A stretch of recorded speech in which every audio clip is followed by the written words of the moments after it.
lihat Mozu nggak? Ah, nggak tahu tuh dia kemana.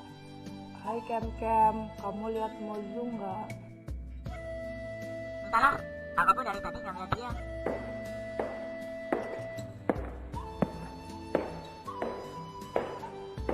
Aku juga tidak melihat dia dari tadi. Kiki, kamu lihat Mozu nggak? Dia mungkin lagi galau tuh. Mungkin tadi pagi juga dia begitu murung. Entah apa yang dipikirkan oleh Mozu. Hei Vidi, kamu harus mencari Mozu sekarang juga. Aku takut dia bunuh diri lagi. Hahaha. Kenapa harus aku? Kan kamu sahabat baik dia. Kamu gimana sih? Oh iya ya, aku lupa. Kamu jadi pikun gara-gara otak kamu sering kemasukan virus tuh. Makanya jangan masuk ke sembarang CPU. Hahaha. Ngeledek saja kamu. Ya sudah, aku nyari Mozu dulu.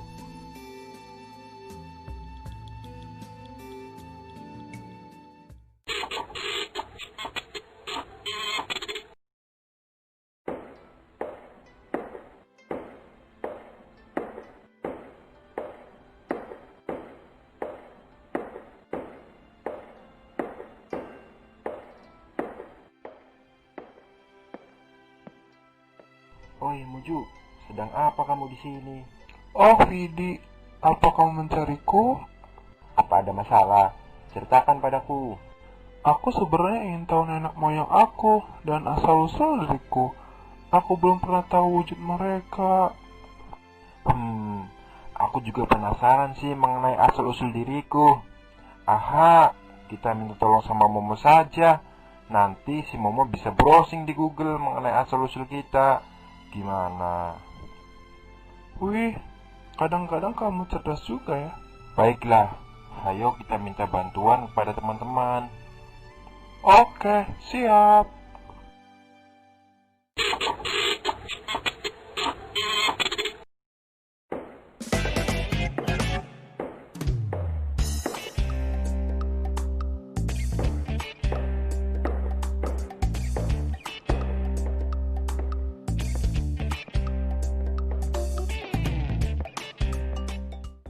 Hai Tuan Otaku, kami butuh bantuan Anda.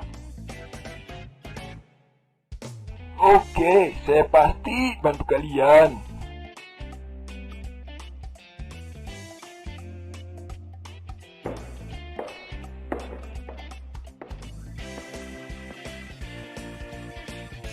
Hai Tori, bantu aku untuk browsing di Google. Baiklah, aku akan membantu kalian berdua. Kiki juga tolong bantu kami ya.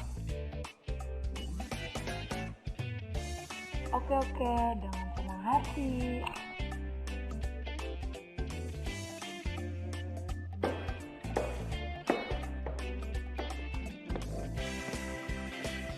Hai Momo, kamu masih bisa online di internet tidak?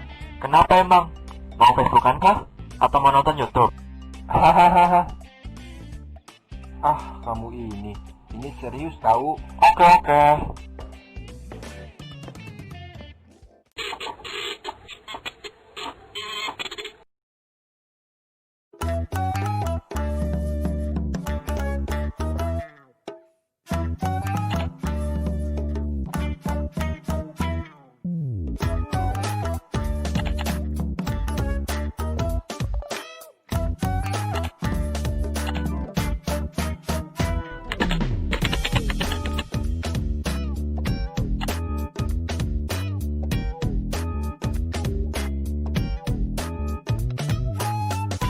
Halo semua. Siapa no? Saya Heti. Saya akan membantu menerangkan perkembangan dari perangkat komputer. Oke, mohon bantuannya. Gambar pertama merupakan nenek moyangnya mouse. Lihat saja bentuknya yang aneh dan jadul. Mouse ini dibuat dari kayu dan terdapat bola metal yang berukuran besar di dalamnya. Kemudian, gambar yang kedua merupakan mouse generasi kedua yang dibuat di tahun 1972 dan digunakan sampai awal tahun 2000-an. Di dalam mouse ini terdapat trackball, semacam bola metal kecil yang digunakan untuk menggerakkan kursor mouse. Jika mau, trackball ini bisa kita gunakan untuk main kelereng kali ya. Hahaha. Gambar ketiga merupakan jenis mouse yang sekarang banyak digunakan. Mouse ini dikenal dengan sebutan mouse optik karena mouse ini menggunakan sensor optik. Oh, jadi saya adalah mouse generasi ketiga yang menggunakan sensor optik. Oke, lanjut.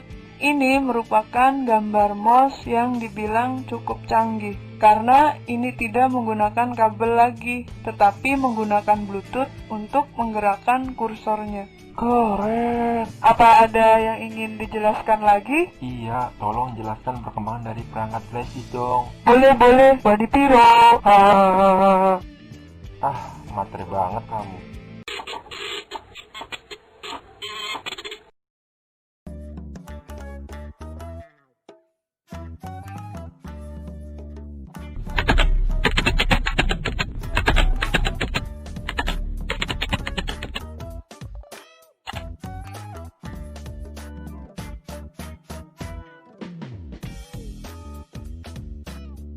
Gambar pertama merupakan bentuk dari disket. Disket pertama kali dibuat pada tahun 1969 dengan kapasitas kurang lebih 5 MB. Barang antik ini sudah jarang digunakan. Udah masuk museum kali ya? Heh, jangan ledak-ledak moyangku. Hahaha, maaf. Kita lanjut ke gambar kedua. Ini merupakan perangkat disk yang terdiri dari laserdisc, compact disc, atau yang biasa kita sebut CD, kemudian ada DVD, dan yang terakhir ada Blu-ray disc. Flash disk diciptakan pada tahun 1984 oleh Dr. Fujio Masaoka ketika beliau bekerja di Toshiba. Dan kapasitasnya semakin besar dari yang 1 GB sampai yang 16 GB. Wah, keren. Sayang, kapasitas saya cuma 1 GB. Gambar terakhir merupakan kumpulan dari memory card.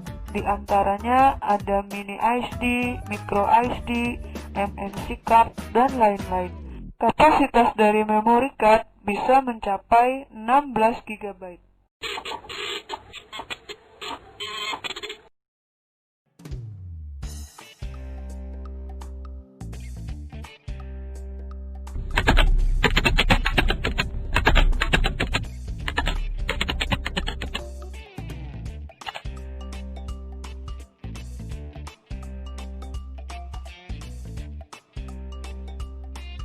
Gambar yang pertama yaitu keyboard port serial 2. Keyboard ini biasanya digunakan pada komputer ATX dan saat ini yang paling banyak dipergunakan.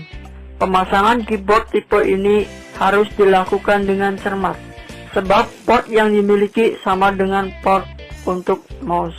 Gambar yang kedua yaitu keyboard USB. Komputer terbaru saat ini sudah banyak yang mempergunakan jenis konektor USB yang menjamin transfer data lebih cepat. Gambar yang ketiga yaitu keyboard wireless. Sesuai dengan namanya, keyboard tipe ini tidak menggunakan kabel sebagai penghubung antara keyboard dengan komputer. Jenis koneksi yang digunakan adalah infrared, Wi-Fi, atau Bluetooth. Untuk menghubungkan keyboard dengan komputer, dibutuhkan unit pemancar atau penerima. Unit pemancar biasanya terdapat pada keyboard itu sendiri, sedangkan penerima biasanya dipasangkan pada port USB atau serial pada CPU.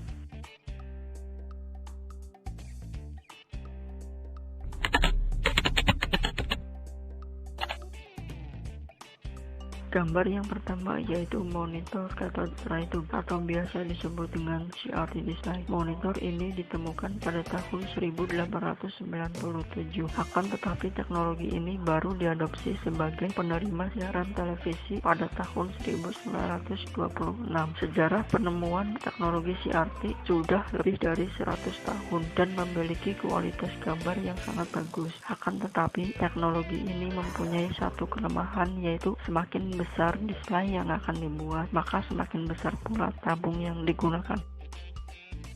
Gambar yang kedua yaitu monitor liquid crystal display atau biasa disebut dengan LCD. Monitor LCD tidak lagi menggunakan tabung elektron, tetapi menggunakan sejenis kristal liquid yang dapat berpendar. Teknologi ini menghasilkan monitor yang dikenal dengan nama flat panel display dengan layar berbentuk pipih dan kemampuan resolusi yang lebih tinggi dibandingkan dengan monitor CRT. Gambar yang ketiga yaitu monitor light emitting diode atau biasa disebut dengan LED. Monitor ini memiliki teknologi yang sama dengan LCD dengan pengembangan lebih lanjut dari LCD yang memiliki efek display peningkatan pada warna yang ditampilkan, yaitu lebih banyak variasi warnanya. Gambar yang keempat yaitu monitor plasma atau biasa disebut dengan PDP. Plasma display panel di Indonesia banyak dikenali sebagai plasma TV atau monitor plasma merupakan jenis monitor yang menggabungkan teknologi CRT dengan LCD. Dengan teknologi yang dihasilkan, mampu membuat layar dengan ketipisan menyerupai LCD dan sudut pandang yang dapat selebar CRT.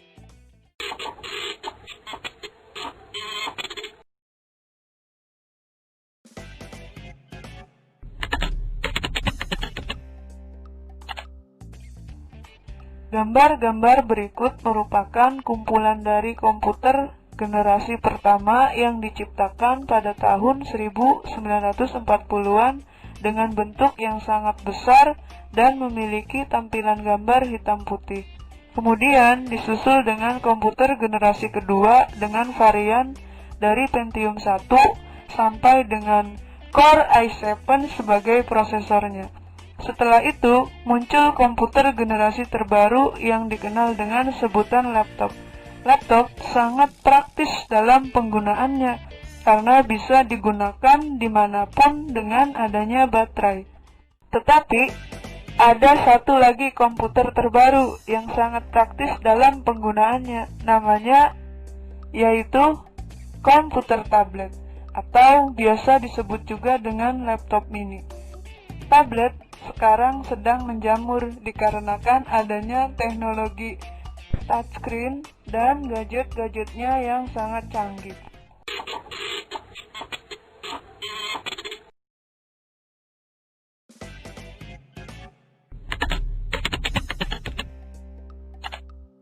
Gambar-gambar berikut merupakan kumpulan dari speaker. Speaker diciptakan pada tahun 1898. Howard Short mengembangkan sebuah subdesain speaker yang menggunakan kompresor udara yang kemudian menjualnya pada Carlos Parsons. Kemudian mendapatkan beberapa tambahan hak paten di Inggris sebelum 1910. Pada tahun 1924, Dr. Walter Scotty menemukan Beatles speaker pertama. Untuk pertama kalinya speaker menggunakan elektromagnet sehingga suara yang dihasilkan sangat keras. Capek ngomong terus dari tadi. Sekarang gantian dong tentang asal-usul diriku. Penyiksaan ini sih.